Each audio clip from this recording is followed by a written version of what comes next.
நூற்றுக்கணக்கான வலைப்பதிவு விமர்சனங்களை வாசிப்பதை விட ஒரு நம்பிக்கைக்குரிய நம்பன் ஒருமுறை போய்ப்பார், உண்மையிலேயே ருசியாக இருக்கும் என்று சொல்வது அதிக நம்பிக்கையை தருகிறது அல்லவா? வாழ்க்கையும் அப்படித்தான். தர்க்கரீதியாக விளக்க முடியாத சில விஷயங்கள் நேரடி அனுபவத்தின் மூலம் மட்டுமே தீர்க்கப்படுகின்றன. நாத்தான்வேல் மிகுந்த சந்தேக குணம் கொண்டவர். நாசரேத்திலிருந்து ஏதாகிலும் நன்மை உண்டாகக்கூடுமா என்று தப்பெண்ணத்தோடு கேட்டார். அப்போது அவருடைய நம்பர் பிலிப்பு சிக்கலான கோட்பாடுகளை விளக்கவில்லை. அவர் மிக எளிமையாக, வந்து பார் என்று சொன்னார். யோவான் 1:46. இங்கே பார் கிரேக்கச் சொல் ஹோரா என்பது ஆழமான பொருளைக் கொண்டது. இது வெறும் கண்களால் பார்ப்பது மட்டுமல்ல, உள்ளத்தால் உணர்ந்து அனுபவித்து அறிவது என்று பொருள்படும். நாத்தான்வேல் இயேசுவின் முன்னால் நின்றபோது இயேசு ஏற்கனவே அவருடைய உள்ளத்தை அறிந்திருந்தார். நீ அத்திமரத்தின் கீழ் இருந்தபோதே உன்னை கண்டேன் என்ற அந்த ஒரு வார்த்தையில் நாத்தான்வேலின் தப்பெண்ணங்கள் தகர்ந்தன.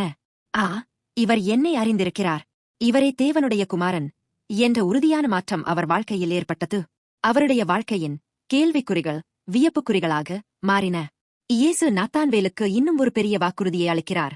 வானம் திறந்திருப்பதையும் தேவதூதர்கள் மனுஷகுமாரனிடத்திலிருந்து ஏறுவதையும் இறங்குவதையும் நீங்கள் காண்பீர்கள். வசனம் 51.